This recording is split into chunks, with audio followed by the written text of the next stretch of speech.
Hi everyone, it's Amy. We are safely back here in Florida, and I am loath to say that hiking season has probably come to an end, although stay tuned. I might convince my mom to do a little section. We'll see. I just wanted to kind of go over and review some of the gear choices that I chose for DJ's hike.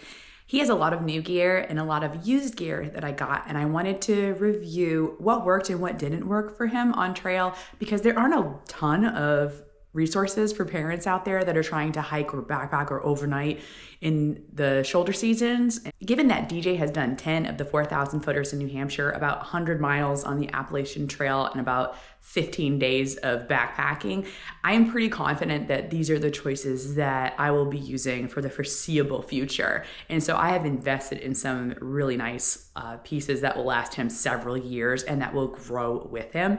In addition to trying to find some bargain items at the local hand-me-down stores or the secondhand stores, that is a great option, or using POSHMARK to find name brand items that are in his size that kids wore for one season and then donated. So there is a great combination here of finding the best of used gear, as well as what brands I would recommend for trying to do that, and then what items are absolutely worth the hefty price tag. I'm looking at you, Z-Packs and Hyperlite. All right, so I'm gonna share with you some of the choices that we made for DJ's winter hike on the Appalachian Trail, where we did 6 days and an overnight in that cold winter Connecticut air.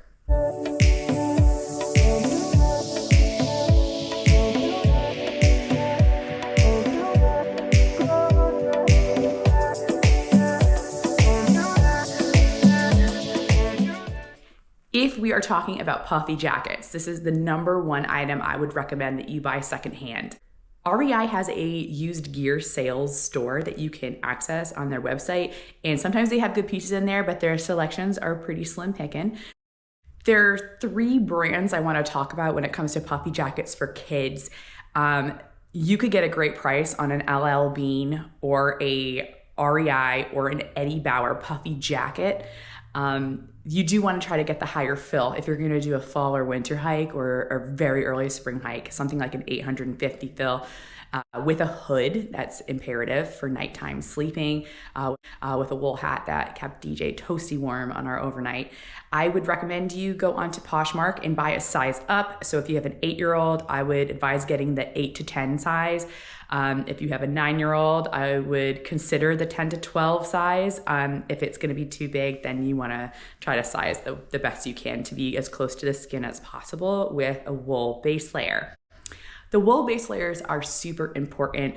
A lot of times people think that they're too thin and that they won't be warm enough, especially in the pants when you get a thinner wool pant layer. However, that heat that escapes from that wool pant leg is imperative to heat up the down of the sleeping bag and keep your overall system working, and so that you can be warm at night.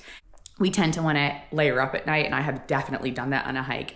Definitely on my big bald hike, I had way too many layers. I just could not wrap my mind around taking off layers in 18 degrees in the freezing cold to try to get warmer in my down sleeping bag. But in the middle of the night, when I finally did it, I got warm almost instantly. It's amazing how down will take your body heat and warm up and then just keep you toasty, as long as you just only have that wool base layer.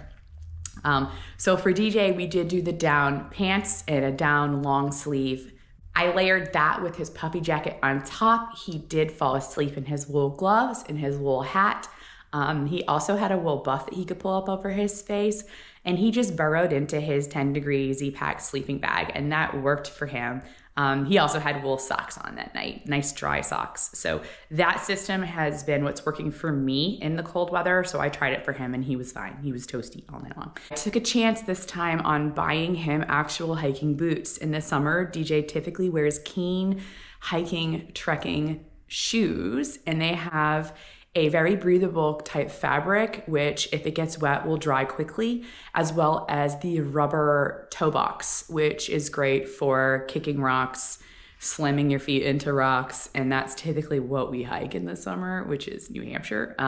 Rock to rock to rock. You can see him going up Mount Jefferson in these on my channel. You can see him climb up Cannon on these in my channel. We just buy the next size up every single year. But this year I found that they have almost the exact same shoe, but they have it in a boot. So I got his favorite color and we tried those out and he really liked them. Because they have the quick tie system, they don't really have shoelaces. He tends to get lazy and not tighten them up every day. And so on day 4 or 5, he had a hot spot and I pulled his sock down, gave him some Neosporin, a Band-Aid, and then pulled that sock right back up, then tightened his shoes and he didn't have any more feet problems that day. So it tends to work as long as you're using them correctly. And then he didn't have any more rub spots, which I love because we didn't have time to break those boots in. So day 1 to day 6, no problem. I wasn't too particular about what kind of pants DJ had. Mostly he wore just one layer when they were the dry fit black pants that he was hiking in. He was very comfortable. In the summertime, we wear the Under Armour tights, which are awesome. They're really dry wicking. And so on the coldest day this year, he did wear those underneath his dry fit pants. And that kept him nice and warm with his wool socks and his new hiking boots. Gloves and hats are definitely an important choice for backpacking. You can absolutely not bring fleece or cotton gloves at all. It has to be wool. So this year, I know what works for me, and I got DJ the same pair, which are the possum gloves from Z-Packs. I bought a new pair, which I used, and I gave him my old ones that I had shrunk in the wash at some point, over the past few years because they are wool.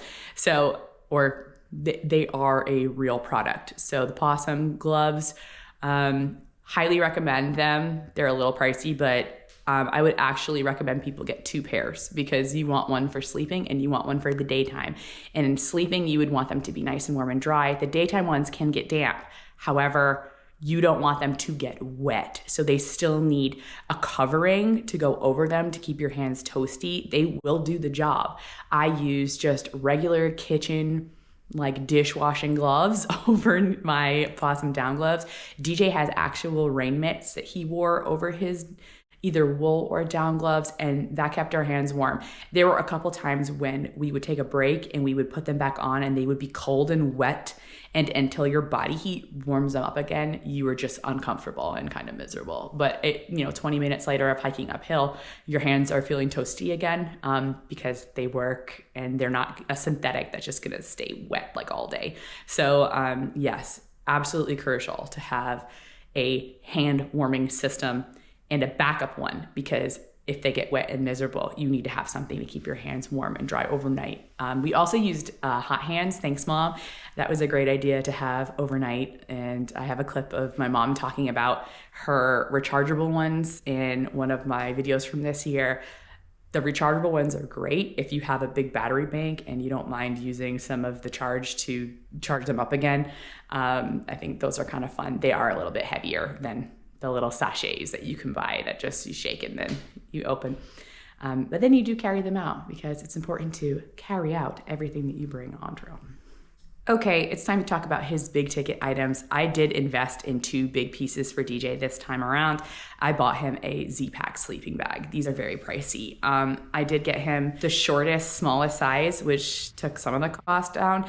It's very lightweight, but you pay for it. So DJ was able to carry that down bag at the bottom of his Hyperlight backpack, which was the other piece of gear that I invested in.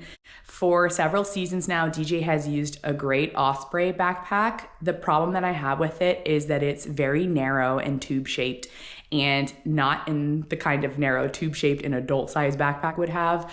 It was more like a water bladder type backpack. And it could fit a water bladder as well as some other things. And it had great pockets. But it was time for DJ to step up into the world of adult gear. And so I bought him the absolute smallest size Hyperlight backpack that I could find that was the appropriate amount of liters for what I would like him to carry. DJ typically carries around 12 pounds. If it's a day hike, he'll carry more like 8.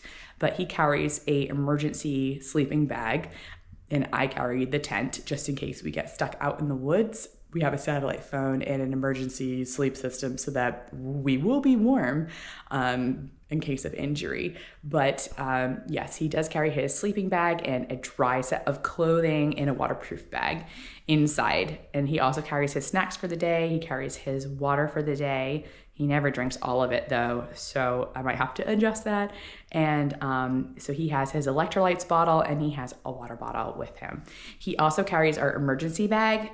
It's orange, so that kept a little bit more orange on the back of his black backpack just for hunting season. So you can see from the hiking pictures that DJ had many layers and that he was interchanging them. His base layer during the day was just a dry fit shirt. And then on top of that, he had his REI fleece. That was definitely a secondhand kind of fleece that we ordered.